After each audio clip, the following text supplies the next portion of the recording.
Aujourd'hui, on avait un seul opposant qui était en exil. Il est rentré parce qu'on a tous lutté. Moi, j'ai mes écrits qui sont sur Internet qui témoignent pour moi. Moi, qui témoignent pour que Talon rentre au pays. Curieusement, il rentre au pays et on a créé des villages d'opposants dans tout le monde entier, sur les 5 continents. Il y a un gros problème. Ça ne peut pas continuer indéfiniment. Ça c'est pas le Bénin, ça. Et quand moi j'étais jeune, on voyait ça, on disait, oui, ça c'est dans d'autres pays. Non, c'est pas comme ça. Il ne faut pas que les ambitions personnelles de quelques-uns, quand même, prennent en otage que des difficultés au grand nombre. Et moi, je questionne, j'interroge la conscience de ceux-là qui agissent comme ça, au-delà de tout. Mais si le pouvoir a ce prix, mais les gens n'ont rien fait. Donc, travaillons, mettons-nous ensemble, dialoguons. Commençons d'abord à libérer les prisonniers politiques.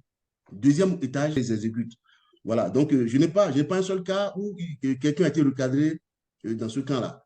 Mais il revient quand même aussi aux honnêtes citoyens, aux gens qui se réclament, qui ont une idéologie divergente, en des pensées divergentes, politiques divergentes par rapport aux autres, à ce camp-là d'en face. C'est ce que je fais là, par exemple. Hein, d'autres aussi l'ont fait. Je ne suis pas le seul.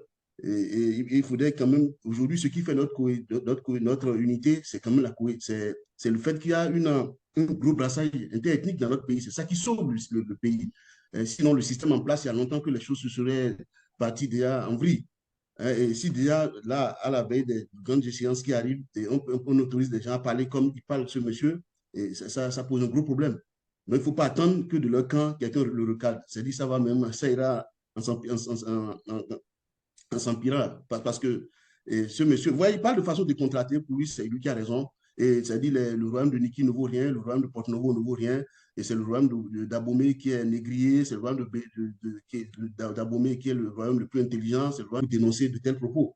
Parce que ce n'est pas la première fois que ça se passe avec ces gens-là. Vous savez, monsieur Talon, lui aussi, au cours de la campagne, avait dit que le pouvoir, par exemple, n'ira pas au nord. Et quand on regarde les prisonniers politiques, on se rend compte que la majorité sont des gens de la partie septentrionale de notre pays. Et je le dis, hein, c'est-à-dire, c'est pas du journalisme, mais c'est un constat. Et autre chose aussi, un temps, il y a le frère du président qui passe à Lyon, et il dit que oui, que c'est Guédégbé, c'est le prolongement, c'est le règne de Guédégbé, mais c'est le président est incarné par Guédégbé, ou bien ainsi de suite. Et c'est Guédégbé qui fait que nous devons subir tout ce que nous subissons là. Hein, on tue les gens, on arrête les prisonniers politiques, on exile les prisonniers, les opposants politiques. Voilà quoi. Donc, ce n'est pas, il y a rien d'adivinatoire dans ce qu'il dit. C'est quelque chose qui est sorti de sa tête. Et c'est pour servir une cause politique. Bonjour et bienvenue à l'émission de ce dimanche 10 décembre 2023. À 2 ans des élections générales de 2026, les états-majors des partis s'interrogent déjà sur les conditions d'organisation de ces élections. Pour rappel, depuis l'avènement du régime de la rupture en 2016, les 4 élections se sont soldées par des contestations, des violences et des morts. Pour éviter le pire en 2026 ou une répétition macabre des élections précédentes, nous avons vu récemment les représentants du parti Les Démocrates en audience au palais de la Marina. À regarder de près, nous avons l'impression que le Bénin n'a rien appris de son passé et les conditions ayant conduit à des drames humains sont toujours en place. Pour en parler, nous avons invité pour vous l'analyste politique et sociologue, M. Michaela Kassoumou. Bonsoir, M. Kassoumou, et merci d'avoir accepté de nous accompagner sur cette émission. Oui, bonsoir, monsieur Jules Jassou. Bonsoir aussi à vos téléspectateurs ou ceux qui vous suivent sur vos plateformes socio-numériques. Merci beaucoup. Bonsoir aussi aux internautes qui sont déjà avec nous. Ils peuvent participer à l'émission en laissant leurs commentaires ou leurs questions dans le fil de cette vidéo live. Mais avant de revenir aux élections générales du 2026, prenons quelques minutes pour parler rapidement de la sortie médiatique du prêtre Kofi Aza, que certains qualifient cette sortie de tendancieuse ou d'ethnocentriste. Avec votre permission, Monsieur Kassoumou, écoutons un extrait de sa déclaration.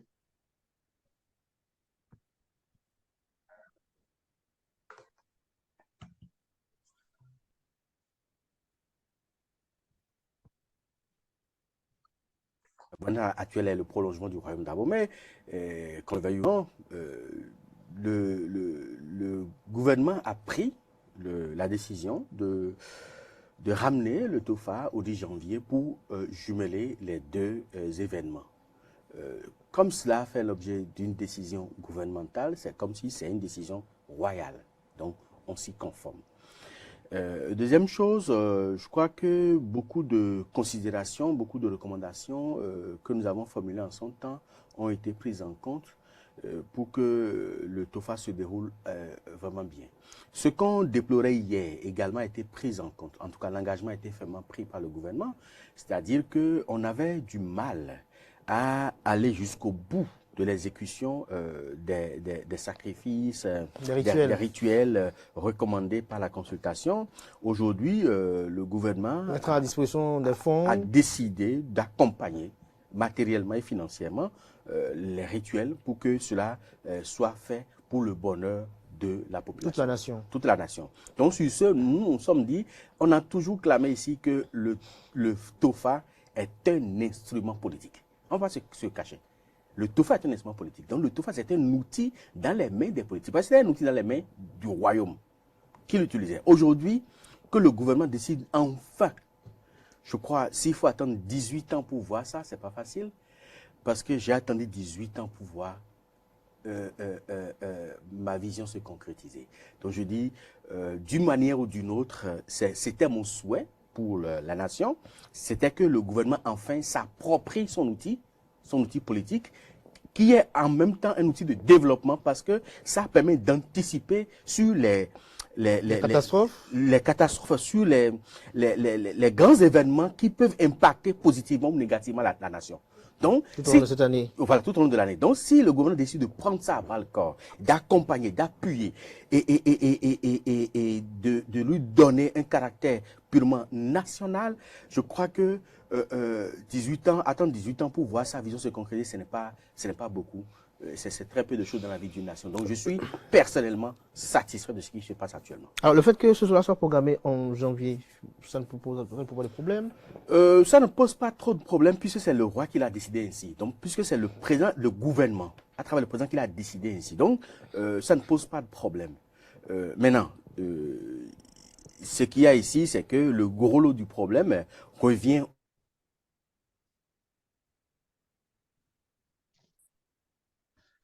Monsieur Kassoum, que vous inspire cette sortie, cette déclaration, monsieur, du prêtre Kofi Aza? Merci, monsieur Gilles Dessous. Enfin, les propos que tiennent ce compatriote de façon détendue et à cœur joie, quand même, sont quand même d'une grosse tristesse. Et c'est vraiment malheureux que, quand même, en 2023, un compatriote se permette de parler ainsi, ou bien complètement que le Bénin est une république et non une royauté. Mais ce qu'il dit ne me surprend pas parce que vous le présentez comme un prêtre phare, mais pas prêtre vaudou, tu peux prêtre phare, il faut dire.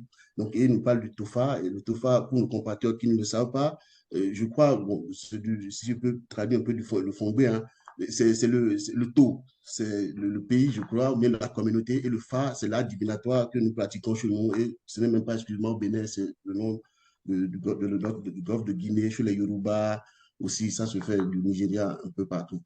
Mais parler comme ça, quand même, c'est un propos quand même extrêmement régionaliste. C'est d'une violence inouïe, en fait. Et ce n'est pas surprenant. Et si on interroge celui qui parle et on cherche à savoir d'où il parle. Sauf erreur de ma part, ce compatriote est membre du Mouel Bénin, un des partis bagages accompagnés de l'UPPRD, du BR et FCBE et consorts. Donc, c'est de là qu'il parle, en fait. Et nous disons que, nous faisons savoir à nous autres, et ses compatriotes, que le régime actuel, elle a le prolongement de la royauté du royaume d'Abomey. C'est quand même, c'est d'une violence inouïe, comme je le dis, et je ne sais pas sur quoi il se fonde pour le dire, et il ne le dit pas de son propre chef. Il doit travailler pour une certaine tendance donc, que je viens de citer. Et là, quand même, il va falloir le recadrer. Si c'est ce patron qui l'ont envoyé, quand même, dit tout ça, mais il ne fait aucunement du TOFA. Et ce qu'il prédit, la preuve, c'est qu'aujourd'hui, lui-même bien précise que c'est un instrument politique, ce qui est vrai, il ne faut pas le nier parce qu'il fait référence aux temps anciens où ça se passait comme ça. Mais l'injecter dans la République qui est considéré être laïque, est quand même, c'est fort quand même de café, quoi. C'est quand même, c'est inaudible. On ne peut pas parler comme ça en 2023, surtout pas à ces temps-là. Et quand il le dit bien que c'est politique, je précise, je rappelle, pas je rappelle, mais le compatriote aussi suivi un autre groupe et qui dit qu'il y a un seul individu qui travaille, et toi, tout le peuple travaille, et il y a un seul individu qui s'accapare des richesses du pays. Ouais, finalement, on est en train de galvauder ce que c'est que le TOFA là en réalité. Et si on le greffe sur le 10 janvier, qui de mémoire, elle a fait vaudou, et initié en son temps par le président honoraire du Bénin, le président Nicéphore Dieudonné-Seblo. Et ça montre quand même que le gouvernement quand même a quelque chose, le gouvernement en place a quelque chose à voir avec ces propos d'une grosse violence que des propos que tiennent nos compatriotes. Voilà. Est-ce on peut en conclure que cette sortie, elle est plus politique que entre dans le cadre de nos us et coutumes? Mais vous résumez mon propos parce que c'est ce que je viens de dire. Ça n'a rien à. Le TOFA, c'est de nous dire, c'est l'agenda divinatoire qui prédit. Et si c'est juste, voilà, l'année 2024 ou 2024 serait ainsi, il va falloir faire attention à telle chose, il y aura telle évolution. Et il y a aussi un temps un autre groupe aussi, il n'y a pas ce groupe de Agmaïzoum dont j'ai parlé tout à l'heure qui s'est regroupé. Il y a le TOFA qui s'est à Zanyanando, mais quelque part là, où ils disent que non, il y aura des luttes intestines entre partisans politiques. Ouais, c'est dit finalement, et ceux qui disent ça ne relève pas de l'art divinatoire, c'est une sortie politique. C'est un ballon d'essai qui lance et il nous parle du 10, donc attendons-nous à des déclarations encore plus fortes. Mais il va falloir quand même l'arrêter tout de suite. Et en tout cas, si c'est parti, les gens qui l'envoient parler comme ça sur un plateau de façon décontractée et sans retenue, quand ne l'encadre pas, il va falloir que l'opposition politique ou bien les Béninois quand même qui se rappellent, qui se disent quand même que nous sommes en République et haussent le ton, élèvent la voix pour dénoncer de tels propos. Parce que ce n'est pas la première fois que ça se passe avec ces gens-là. Vous savez, monsieur Talon, lui aussi, au cours de la campagne, avait dit que le pouvoir, par exemple, n'ira pas au nord. Et quand on regarde les prisonniers politiques, on se rend compte que la majorité sont des gens de la partie septentrionale de notre pays. Et je le dis, hein, c'est-à-dire, c'est pas du journalisme, mais c'est un constat. Et autre chose aussi, un temps, il y a le frère du président qui passe à Lyon, et il dit que oui, que c'est Guédégbé, c'est le prolongement, c'est le règne de Guédégbé, mais c'est le président c'est incarné par Guédégbé, ou bien ainsi de suite. Et c'est Guédégbé qui fait que nous devons subir tout ce que nous subissons là. Hein, on tue les gens, on arrête les prisonniers politiques, on exile les prisonniers, les opposants politiques. Voilà quoi. Donc, ce n'est pas, il y a rien d'adivinatoire dans ce qu'il dit. C'est quelque chose qui est sorti de sa tête et c'est pour servir une cause politique. Vous venez de citer quelques-uns des exemples. Vous avez parlé du frère du président. Est-ce que Oui. dans ces cas, quelqu'un devrait faire une sortie pour pouvoir recadrer lorsqu'un citoyen s'égare un peu et tient des propos, lorsqu'un citoyen tient Oui. des propos qui peuvent euh, détruire un peu la cohésion nationale? Est-ce que quelqu'un devait sortir pour pouvoir recadrer un peu ce citoyen? Ouais, mais ceux qui doivent sortir, il ne faut pas attendre que ça vienne du camp du parti au pouvoir. Parce que dans le parti au pouvoir, il n'y a qu'une seule personne qui réfléchit, c'est une seule personne qui décide et les autres exécutent. Ils les exécutent. Voilà. Donc, je n'ai pas un seul cas où quelqu'un a été recadré dans ce camp-là. Mais il revient quand même aussi aux honnêtes citoyens, aux gens qui se réclament, qui ont une idéologie divergente, des pensées divergentes, politiques divergentes par rapport aux autres, à ce camp-là d'en face. C'est ce que je fais là, par exemple. Hein, d'autres aussi l'ont fait. Je ne suis pas le seul. Et il faudrait quand même, aujourd'hui, ce qui fait notre unité, c'est quand même c'est le fait qu'il y a un gros brassage interethnique dans notre pays. C'est ça qui sauve le pays. Sinon, le système en place, il y a longtemps que les choses se seraient parties déjà en vrille.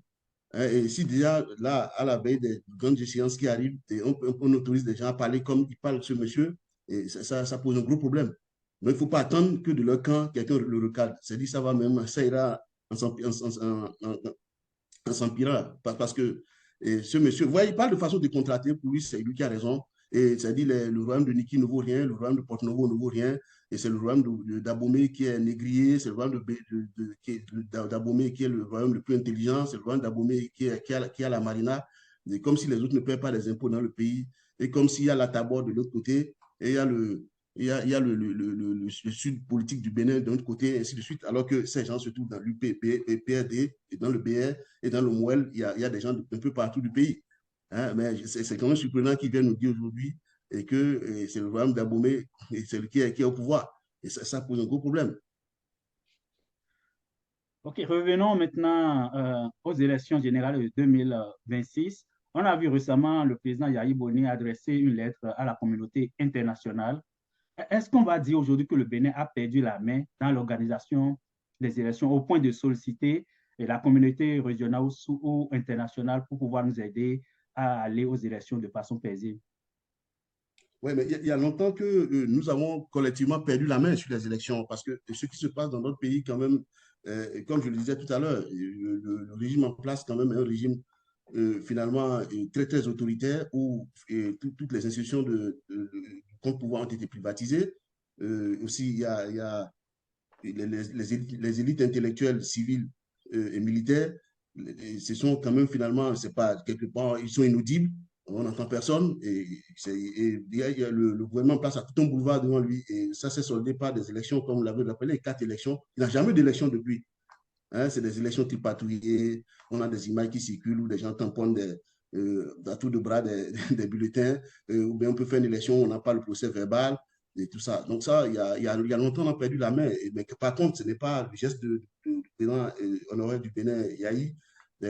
Ça peut paraître bizarre, mais c'est quand finalement vous ne savez plus qu'est-ce qu'il faut faire, il faut quand même recourir quand même à ceux qui croient encore à la démocratie. Même si aujourd'hui, ces derniers sont aussi préoccupés par leurs propres problèmes, des problèmes géopolitiques et des problèmes géopolitiques très sérieux, un bouleversement des équilibres, hein, entre, surtout dans l'Afrique de l'Ouest, un peu partout, même en Europe où les gens doivent se repositionner, ouais, l'Ukraine, le Sahara et tout ça. Les gens, ils ont d'autres problèmes. Et Talon l'a quand même très bien compris, sauf erreur de ma part. Il disait quelque part, à chacun sa braise. Et ça, c'est vrai. Et c'est ça qu'il profite. Les gens n'ont pas tout le temps. Et nous, on ne produit même pas un gobelet de pétrole. Et personne ne s'intéresse à nous comme ça. Sinon, qu'il y a longtemps que c'est dit, on serait sorti d'affaires. Donc, on a perdu la main et il va falloir que nous inventons des mécanismes nouveaux pour pouvoir quand même reprendre la main. Parce que ce pays ne peut pas quand même continuer indéfiniment d'être gouverné tel que ça se fait actuellement. Quand même, au Bénin, avant l'avènement du régime de la rupture en 2016, on a connu comme 30 ans 30 ans de vie démocratique et d'élection. Euh, où est-ce que nous avons fait le faux pas pour qu'aujourd'hui, personne ne se retrouve, en tout cas, la majorité des Béninois ne se retrouvent plus au travers des processus électoraux? Ouais, monsieur Jossou, voyez-vous, il faut interroger les gens qui sont au pouvoir, il faut voir qui sont. D'abord, moi j'ai été opposant au régime de Yahi pendant longtemps, ça, vous le savez. Mais après, c'est les transfuges du boniaïsme qui sont là au pouvoir. Et moi j'écrivais, je savais que ça allait se passer comme ça. Et finalement, curieusement, c'est des gens, c'est des hommes d'affaires pour certains. Et comme le dit Jean-Luc Mélenchon, et les affaires, les mœurs qui sont celles des affaires, quand ils rentrent en politique, se transforment en affaires. Et donc, c'est là où on a perdu la main. Donc, finalement, qu'est-ce qui a été fait? On a transformé des techniques, hein, du commerce dans la politique. C'est ce qui s'est passé. C'est-à-dire, on arrive à phagocyter tout le monde. Et comme on le dit, le président, il dit qu'il faut avoir la même mise sur les grands électeurs. Et c'est ce qui déroule depuis. C'est ce qu'il fait, c'est ce que fait, et là, c'est ce qui fait que le pays, le peuple a perdu la main. Et vraiment, toutes les institutions de contre-pouvoir ont été des institutions caporalisées. C'est là où on a perdu la main. Et comme je Ah, le dis, pour passer à autre chose, il va falloir réinventer d'autres formes d'action, surtout, moi je crois, c'est de pouvoir dialoguer, c'est-à-dire entre nous. Or, finalement, ceux-là se refusent au dialogue et pensant qu'ils sont les plus intelligents du pays. Voilà. En 2019, le principal problème encore évoqué par les partis d'opposition ou ceux qui se réclament de l'opposition, c'est l'exclusion. Aujourd'hui, on a quand même un parti d'opposition qui est à l'Assemblée. Est-ce qu'on peut dire que la situation a évolué en temps? Non, la situation n'a pas évolué parce que il y a un semblant ça commence à venir. Mais la situation n'a pas considérablement évolué parce que, vous voyez, je rappelle les conditions d'élection des membres des parlementaires LD.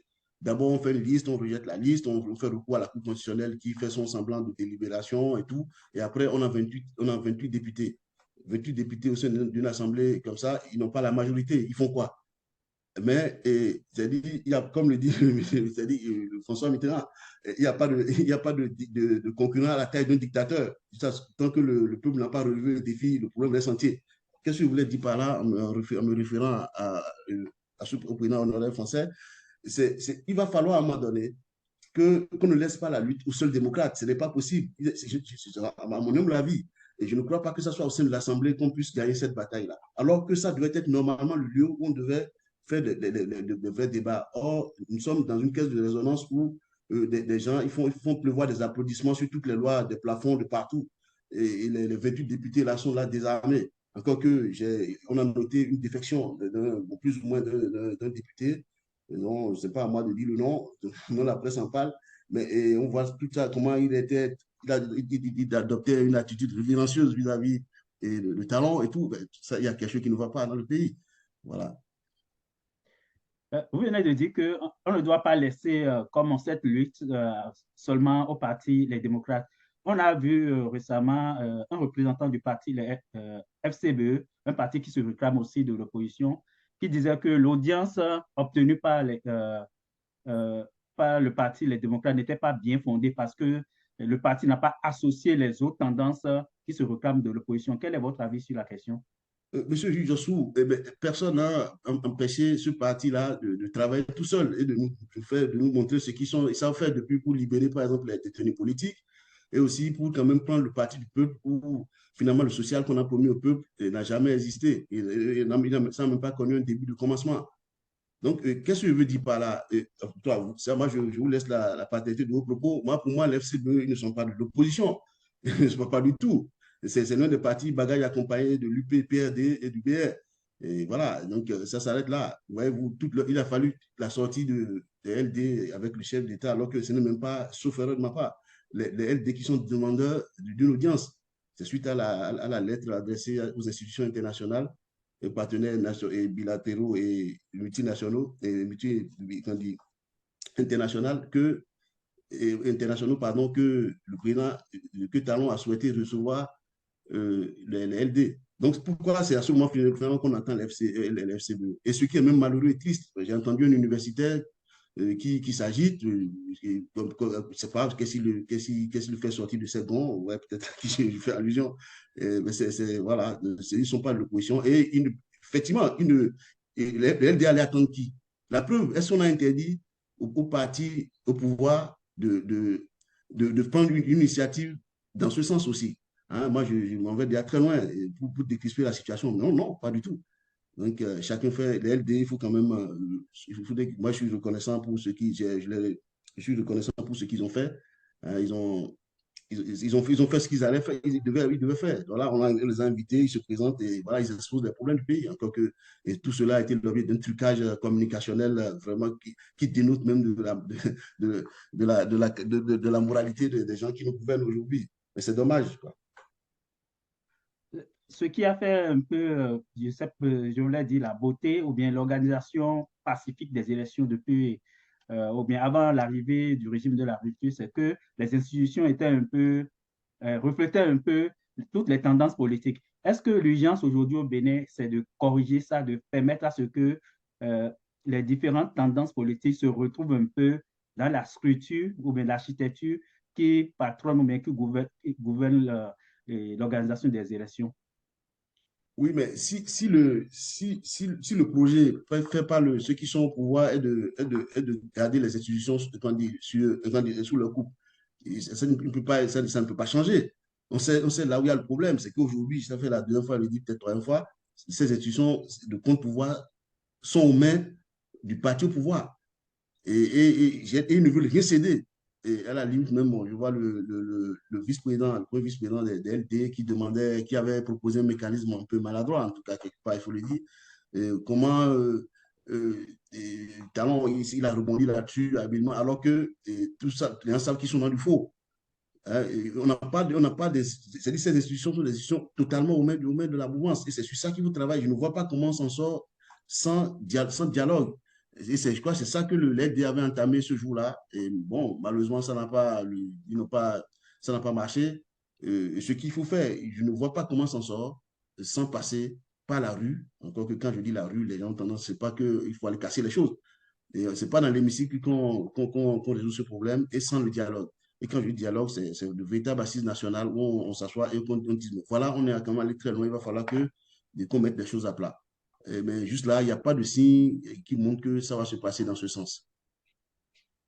Donc, vous rejoignez dans une certaine mesure le point de vue du parti, le FCBE, qui réclamait normalement une rencontre beaucoup plus élargie que ce que les FCBE, non, les démocrates ont organisé avec Patrice Talon. Non, vous ne m'avez pas bien compris, M. Judassou. Je dis, vous voyez, les LD ne sont pas allés à la présence de leur propre chef. Ils ont été invités. Voilà, si Talon avait voulu inviter de façon plus large, il allait inviter tout le monde. Donc, en allant rencontrer je ne vois pas, on invite les LD, ils n'ont pas allé dire au FCBE, venez, encore que les FCBE, en tout cas moi, et moi je suis LD, mais je ne les associe pas, parce que pour moi, les FCBE ne sont pas de l'opposition. C'est-à-dire qu'il faut quand même se référer à un passé récent, des attitudes qu'ils ont eues. Non, mais voilà, on n'est pas. C'est vrai qu'on concerne aux gens qui croient qu'ils sont les seuls intelligents du pays, mais il ne faut pas qu'ils dénient aux autres qu'ils ne sont pas intelligents. Et tout le monde n'a pas traversé l'école. Tout le monde est resté aussi à l'école, on a étudié, comme ces gens-là. Hein, les FCBE, maintenant, je suis d'accord que, par exemple, pour résoudre des gros problèmes, par exemple, comme les détenus politiques et tout, s'il y a une concertation large par rapport, après, qui déborde largement le cas des LD, ça c'est autre chose. Mais pour l'instant, ils sont les seuls qui sont au sein de l'hémicycle, qui font l'opposition. On ne peut pas les reprocher de prendre des initiatives personnelles. Maintenant, ce que je dis en contrepoint, c'est que les autres personnes empêchent l'UP, PRD, le BR, de demander l'ordre d'amnistie ou bien de dire, bon, voilà, nous, on va décrisper la situation. Qui les en empêche? Pourquoi chaque fois quand on leur pose le problème, ils se le font aux démocrates qui ne les ont pas attendus? Il y a un problème qui se pose, c'est-à-dire qu'on n'a pas besoin d'être très intelligent ou avoir un bac plus 100 pour raisonner comme je fais là. On peut dire que cette rencontre organisée au Palais de la Marina, c'est au fait une réponse de Patrice Talon à la lettre envoyée par Yahi Boni à la communauté internationale. Est-ce que Patrice Talon s'est servi de cette rencontre pour se débarrasser un peu des démocrates?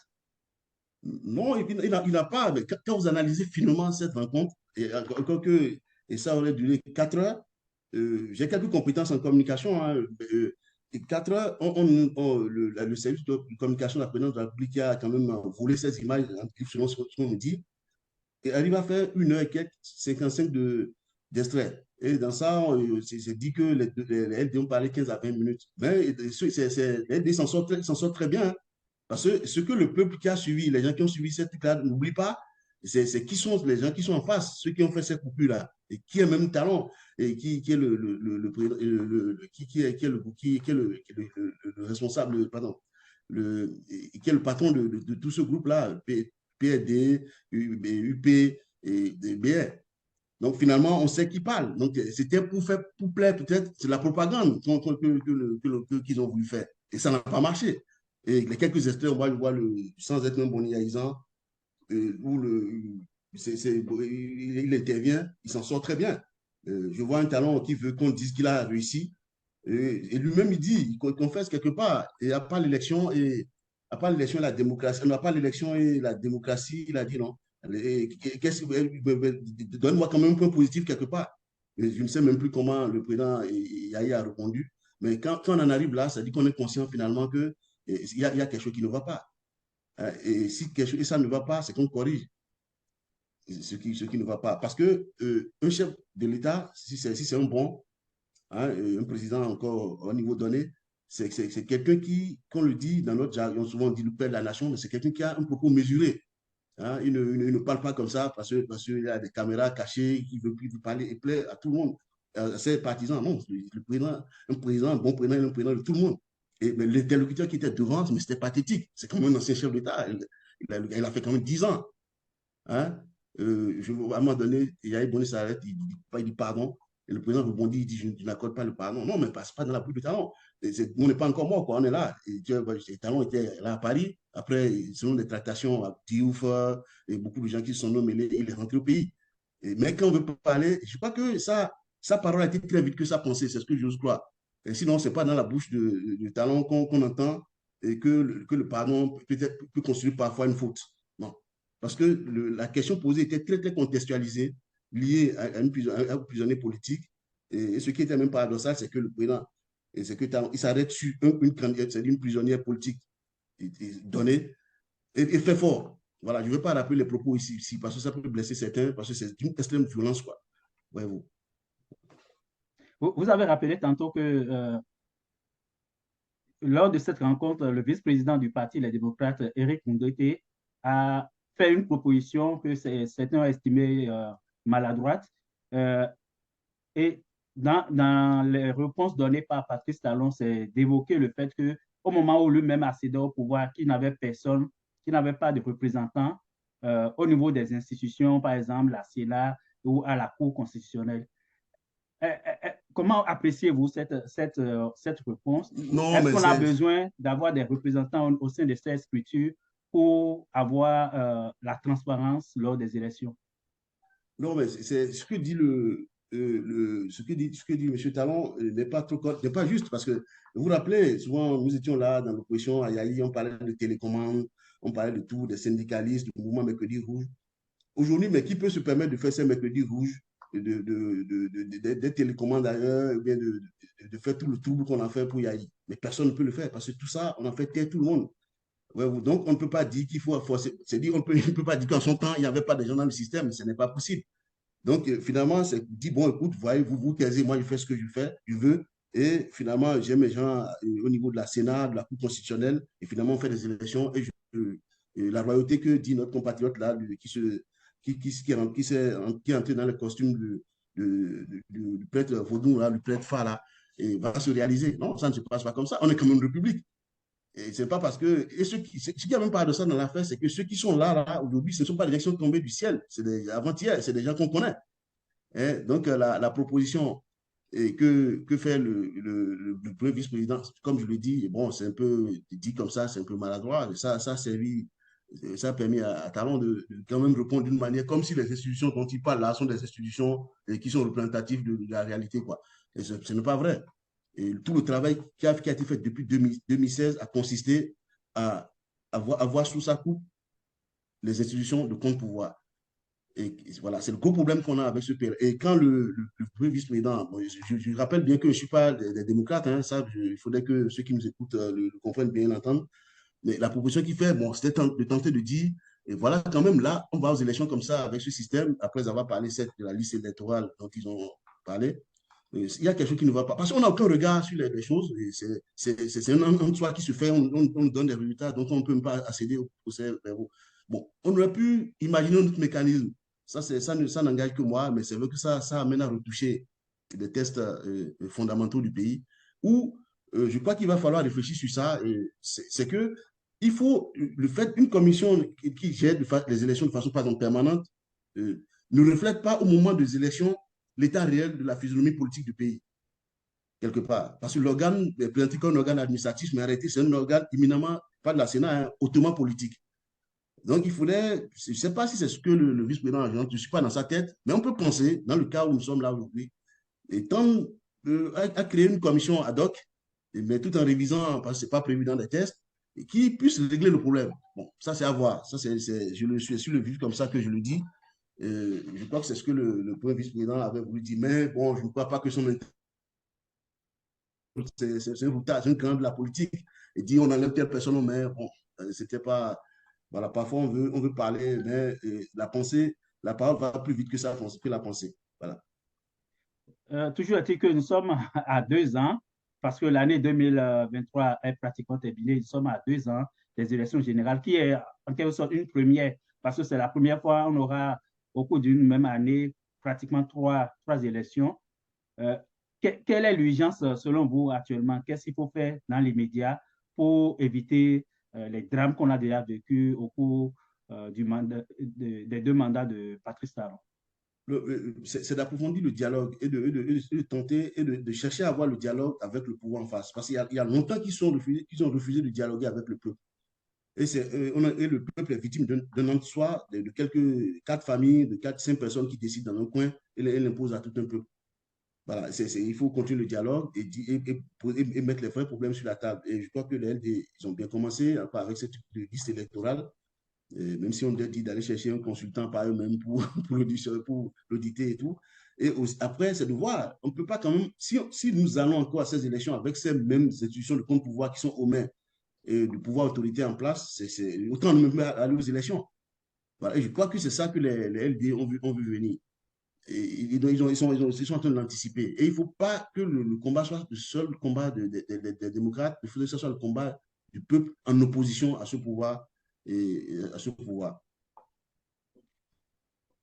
Souvent, on dit pour faire bouger les choses, au-delà de... Parce qu'on sait que l'Assemblée est gérée ou bien est confisquée en majorité par les partis soutenant l'action de Patrice Talon. On appelle souvent, on fait appel au peuple pour pouvoir aider à faire évoluer les choses. Vous l'avez dit, vous avez même insisté sur ça. Quand on demande au peuple de manifester, ce n'est pas nécessairement aller casser les choses. Mais est-ce qu'aujourd'hui, on a l'impression que le peuple béninois est vraiment conscient de la nécessité de faire évoluer cette situation qui perdure au Bénin? Oui, mais bien évidemment, le peuple est très conscient, mais le peuple doit quand même utiliser les moyens. Il faut organiser le peuple. Il faut parler au peuple. Vous voyez, le peuple, c'est même là, le social qu'on a promis, là, il n'a jamais de social. Mais nos parents vivent dans une grosse misère. Et ça suffit. Vous voyez, quand vous parcourez, bon, moi, comme vous savez, moi, je suis de la communauté diasporique. Je ne connais que du pays ce que je lis dans la presse, par les réseaux sociaux numériques et aussi des parents que nous avons, des amis son pays qui nous appellent. Et vu que aussi on se permet de faire quelques analyses, on se documente en posant directement certaines questions. Mais il faut remarquer que nos parents souffrent énormément. Et le pouvoir en place ne leur facilite pas la vie. Vous n'êtes pas sans savoir ce point du soja. Hein, l'agriculture est la base de tout chez nous. Les parents, ils souffrent, ils n'ont pas. Donc, le peuple sait qu'il faut changer les choses. Mais comment faire? C'est ça le problème. Donc, d'où le fait d'organiser le peuple. Et vous avez très bien bien fait de rappeler que quand on dit qu'il y a la rue pour régler les problèmes, ça ne veut pas dire d'aller casser les choses. Non, c'est de quand même dire aux gens, mais nous avons des droits de revendiquer et que ça ne va pas et il va falloir changer les choses. Et associer le peuple, c'est comme ça, il faut l'associer. Et aussi, quand je dis le peuple, c'est à un moment donné que ceux qui se croient les plus intelligents et qui décident de tout au nom du peuple et acceptent quand même de s'asseoir autour d'une table avec les partis politiques 7, élargir aussi. On peut, comme on l'a fait par exemple en 90. Et moi, j'aime bien cet esprit de 90 là. On était déjà quand même, on était au lycée où finalement, pour la Constitution, par exemple, à un moment donné, c'est des gens qui sont quand même des universitaires, des gens chevronnés, mais à un moment donné, ils sont partis interroger des gens sous l'arbre à palabre pour leur dire, mais comment pensez qu'on peut résoudre tel problème? Hein, il ne faut pas prendre nos populations là, même s'ils sont des gens qui n'ont pas été à l'école comme d'autres personnes, comme des ignares, comme des idiots culturels qui ne connaissent rien du tout. Donc, c'est en cela qu'on m'a dit qu'il faut élargir le truc. C'est un vrai dialogue, ce n'est pas le dialogue en catimini qui a été fait là où on regroupe quelques amis et on fait des conclusions notamment. Non. Moi, je crois à la force du dialogue et je l'ai toujours demandé et souhaité, mais ça ne s'est jamais passé. Je crois que ceux qui sont en face n'entendent pas cela d'abord pour l'instant. Je crois à la force du peuple parce que, pourquoi je crois à la force du peuple? Parce que le peuple, il est plus nombreux que les gouverneurs, d'où sa force. Ce qu'on remarque, mais ce qu'on ne remarque pas, sous le régime de Yahi Boni, on avait vu une société civile très active qui a permis d'appuyer un peu les actions politiques. Mais actuellement, cette société civile a disparu totalement. Pourquoi on note cette absence de... Parce que quand les politiques prennent la parole, on dit c'est souvent ces personnalités-là veulent aller manger, comme les gens le disent vulgairement chez nous. Mais quand la société civile parle, on sait que c'est des personnalités qui sont quand même plus ou moins indépendantes. Mais malheureusement, depuis un certain temps, on a l'absence de cette société civile. Où est-ce que ces gens-là sont partis selon vous? Voyez-vous, la société civile a amené qui au pouvoir par ces manifestations et tout ça. Et Azanaï, le mercredi rouge, ainsi de suite. Ils ont amené Talon au pouvoir. Donc, quand Talon est arrivé, il a su comment il est arrivé au pouvoir. C'est les premiers trucs qui ont disparu dès les premiers jours du talonisme. 1.0. Donc, c'est les premiers trucs qui ont disparu. Aujourd'hui, plus personne ne parle. Et autre chose, tu es partout où passe l'argent, le pouvoir de l'argent, et la vérité se cache. Ouais, vous le savez mieux que moi. Donc, finalement, cette société civile a volé un éclat. Aujourd'hui, ce qui se passe même, on a eu la chance même d'avoir un responsable de cette société civile qui est à la tête de la Cour constitutionnelle. Vous voyez comment ça s'est soldé. Hein. Et là, quand on sort de ça, on se dit, mais c'est comme si on a loupé quelque chose, quoi. Donc, la société civile n'existe pas du tout. Et pas, je ne dis pas que ça ne va pas renaître de ses cendres. Et peut-être c'est ce qu'il faut.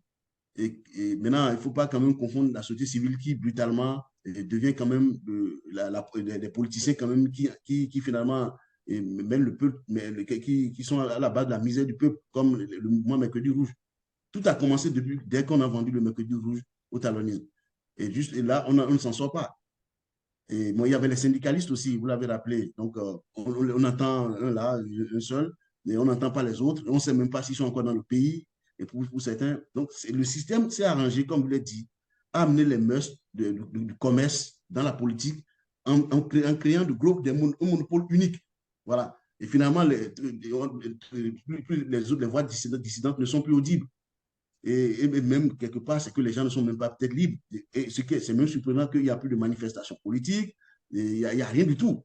Et tout se passe comme si, finalement, nous-mêmes, on accepte le fait comme ça. Et je dis, il va falloir chercher des mécanismes pour quand même s'en sortir. Et le mécanisme dont je parle, ce n'est pas seulement laisser ça aux mains de LD, c'est d'élargir ça à tous ceux qui se croient quand même, pensant pouvoir apporter quelque chose à notre pays. Parce qu'après tout, c'est du Bénin qu'il s'agit.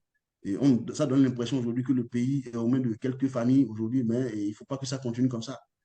On a fait une expérience autre pendant près de 30 ans et ce que nous vivons depuis 2016 est quand même exceptionnel. Et je crois que pour l'instant, si les jeunes de cette génération pensent que c'est ce qui se passe là, qui est la gouvernance démocratique ou bien une bonne gouvernance, je crois ils ont le temps de se désillusionner parce que la chance que les gens de mon âge ont, c'est qu'on a connu d'autres présidents. Et sinon, on allait penser que c'est ce qui se passe là qui est une bonne façon de gouverner. Non, là, on a des gens en face qui ne veulent rien entendre et qui foncent dans le mur. Alors que ce qui gère n'est pas une propriété privée, c'est quand même d'une république qu'il s'agit. Merci beaucoup, monsieur Michael Akasumo. On a fait le tour de la question. En guise de conclusion, quels sont vos mots de fin pour conclure ce débat sur les élections générales de 2026? Non, mais en guise de conclusion, c'est quand même, je rappelais tout à l'heure, que aller à ces élections avec le même système qui est resté, et pour 4 élections qui n'ont rien donné, ne servirait vraiment à rien. Donc, d'où la nécessité de commencer dès à présent à entrer en dialogue avec le pouvoir en face. Ça, c'est très important. Et c'est vrai qu'ils font la sourde d'oreille, mais il faut quand même continuer. Parce qu'on ne peut que négocier avec la société civile, l'élite intellectuelle ou l'élite politique civile, ils ne sont pas des militaires. Et donc, on ne peut que dialoguer. Mais je n'incite pas par là les militaires à régler le truc autrement. Donc, c'est même bien qu'ils soient à l'écart. Parce qu'imaginons qui se mêlait ce que ça allait donner. Ouais, on a des cas un peu partout dans la sous-région. Ce n'est pas mon intention. Mais je crois à la force du dialogue et il va falloir dialoguer. Parce qu'il y a quand même il y a matière à dialoguer. Vous voyez nos compatriotes qui sont en prison et qui n'ont rien fait. Et on se lève un matin parce que 5 ans, c'est 5 ans, mais ce qui est vrai. Et les gens se lèvent délibérément, ils passent outre la Constitution, ils s'arrêtent 45 jours. Mais il faut quand même laisser, il y a des gens quand même très aussi intelligents dans le pays qui disent non, mais 45 jours, non, mais ça, c'est pas normal. En 5 ans après, vous arrêtez. Non, on fait tout un mécanisme de montage où c'est au sein de la présidence de la République qu'on les condamne devant RFI et France 24, je ne sais pas, et on retrouve les mêmes sentences au niveau de la criette avec 10 ans, 20 ans. Et des jeunes qui finalement, par exemple, je prends le cas d'une des prisonnières de Ricat Malou, que c'est une autorité du Nord qu'on veut menacer de tuer, et que c'est à cause de ça qu'on a arrêté des gens, mais tout un montage. Et moi, je me demande, j'interroge la conscience de ceux-là qui les ont condamnés, au-delà de ceux qui les commanditaires. Parce que les commanditaires sont partout. Quand ils se lèvent le matin, ils se regardent dans les miroirs, ils ont des enfants, ils ont de la famille, ils ont leurs femmes. Mais comment ils se sentent? On prend des universitaires, un universitaire, le professeur Frédéric Jola-Ivor, et en plus, même au moment où on le prend, c'est son propre collègue qui était quand même à un niveau, quand même, pour dire, mais arrêtez ce truc. Et quand il se lève le matin, comment il se regarde? Donc, tout ça, c'est le premier problème qu'il faut résoudre. Parce que il ne faut pas qu'on aille chercher à dire qu'on va se développer en s'amputant nous-mêmes. On a des gens très talentueux en prison. On a des étudiants valeureux qui vont changer ce pays, qui sont en prison. Et on joue avec la vie de ceux-là. Ça, c'est mon premier problème. Tout doit commencer par là. Parce qu'aujourd'hui, on a fini par comprendre que finalement, que ces détenus politiques-là sont arrêtés des otages et sont devenus des monnaies de change maintenant. On pense jouer avec eux. Et ça fait 2 ans que ça dure. Et ça n'inquiète personne. Et ce qui est même étonnant, c'est beaucoup plus. Moi, j'ai vu, vous aussi peut-être, on voit des intellectuels de l'élite civile, et des universitaires qui vont faire des tribunes pour dire non, chez nous, non, rien. C'est comme si finalement, le fait de les arrêter, d'arrêter ces jeunes-là qui ont perdu des années académiques, là, et les prisonniers emblématiques, Joël Aïvo, Rikiat Madougou, et sans oublier, je n'oublie pas les gens de l'exil. C'est vrai qu'on a tendance à les oublier, mais c'est quand même des cadres valeureux qui sont en exil. Aujourd'hui, on avait un seul opposant qui était en exil. Il est rentré parce qu'on a tous lutté. Moi, j'ai mes écrits qui sont sur Internet qui témoignent pour moi. Moi, qui témoignent pour que les talents rentrent au pays. Curieusement, il rentre au pays et on a créé des villages d'opposants dans tout le monde entier, sur les 5 continents. Mais il y a un gros problème. Ça ne peut pas continuer indéfiniment. Ça, c'est pas le Bénin, ça. Et quand moi j'étais jeune, on voyait ça, on disait, oui, ça, c'est dans d'autres pays. Non, c'est pas comme ça. Il ne faut pas que les ambitions personnelles de quelques-uns, quand même, prennent en otage que des difficultés au grand nombre. Et moi, je questionne, j'interroge la conscience de ceux-là qui agissent comme ça, au-delà de tout. Mais si le pouvoir a ce prix, mais les gens n'ont rien fait. Donc, travaillons, mettons-nous ensemble, dialoguons. Commençons d'abord à libérer les prisonniers politiques. Deuxième étage, le social, comme je l'ai dit, le monde est malheureux au pays. Nos parents souffrent. Voyez-vous, nous sommes tous issus d'un village. Moi, je ne fais pas le citadin, moi j'assume complètement. Et quand tu interviews nos parents qui sont au village et qui sont même en ville, parce qu'on a des parents, des gens qui sont en ville qui ne sont plus avec leur femme aujourd'hui parce que la femme est de l'autre côté, l'enfant est de l'autre côté. Et le monsieur ici, il dort dans sa voiture, comme en Europe, ou bien il dort chez des amis. Et ça, c'est dans Cotonou, ce que je dis. Donc, tout ça, il va falloir que ce n'est pas au nom du fait d'amasser beaucoup d'argent du pays qu'il faut quand même sacrifier le grand nombre. Donc, moi, je parle comme ça pour que ça touche le cœur de ceux-là et qui nous dirigent aujourd'hui par la force des choses. Et parce que ça ne veut pas continuer indéfiniment comme ça. À un moment donné, il va falloir que ça s'arrête. Le pouvoir n'est pas d'essence divine dans notre pays. Nous sommes une république. Et dans la république, les choses se font d'une manière donnée. Voilà. Et moi, c'est ce que je peux dire. J'en appelle au dialogue. Il faudrait, et aussi, l'autre cas, comme nous sommes dans le cas des élections, c'est qu'on ne peut pas aller aux élections avec ce système-là. Du dialogue sortira le mécanisme ad hoc. Enfin, les commissions ad hoc ont des manières de faire spécifiques à ces élections-là. Voilà, ce n'est pas du style, on va remplacer M. X par Y dans tel. Non, c'est-à-dire qu'il faudrait qu'on pense à d'autres mécanismes pour que au moins tout le monde dise que ces élections-là qui vont venir seront des élections quand même transparentes. Parce que si ces élections ne le sont pas, nous sommes partis pour près de 10 ans de galère en plus. Et si on l'accepte comme ça montre que nous-mêmes disons qu'il faut, bon, on laisse la porte ouverte à la révision de la Constitution, on laisse la porte ouverte à la royauté, au pouvoir divin, parce que comme le dit le prêtre, c'est que dans la royauté, tant que le roi ne meurt pas, il est toujours là. Non, c'est pas le Bénin, ça. C'est pas la République du Bénin, mais c'est le royaume d'Anhomain. Voilà, parce que quand je dis d'Anhomain, je le dis avec précision, ce n'est pas péjoratif, parce que moi, je viens de quelque part où on fait une grosse différence entre la partie méridionale de notre pays, qu'on appelle Ambatonou. Et les gens de cette communauté, c'est les Ninongi, les gens qui appartiennent là où il y a l'étendue d'eau, et les gens du Dahomey. Il y a une grosse différence. Donc, il ne faut pas qu'on vienne nous imposer les gens du Dahomey comme étant uniquement du Bénin. Nous sommes tous de la République du Bénin et il va falloir que les autorités qui nous gouvernent nous entendent et arrivent à quand même pacifier la situation et que la démocratie règne de nouveau. Merci. Merci beaucoup, Monsieur Kassoumou. Je comprends de votre conclusion qu'il faut une thérapie beaucoup plus profonde pour pouvoir faire évoluer les choses et aller vers les élections de 2006 de façon vraiment transparente et inclusive. Je remercie aussi les internautes qui sont restés avec nous. On se donne rendez-vous dimanche prochain pour une autre émission. Et merci et bonne soirée à tous. Ok, merci, Jules. Merci, au revoir.